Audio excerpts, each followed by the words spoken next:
Po, magandang umaga po sa inyong lahat. Dito po tayo ngayon sa ating kaingin. Mag-uumpisa po tayo maglinis. Nagsisilab po tayo ng mga bunot-bunot, yung mga iniwan ng mga nag-ano ng niyog.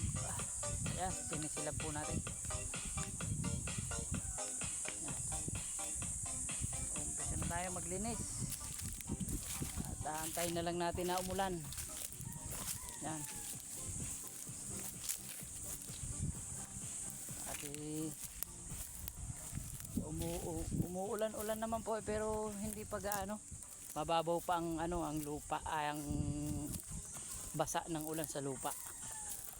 Hindi pa siya tumatagos maigi sa ilalim kaya hindi pa tayo pwede tanim agad basta-basta. Mabali yan pa ang lilinisin ko. Yan.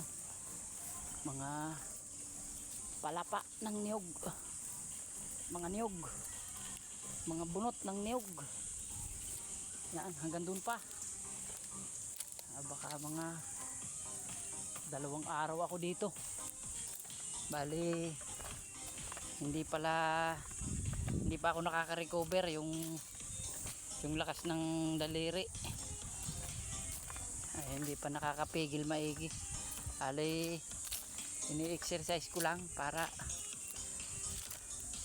maano yung mga litid-litid niya, mahina pa.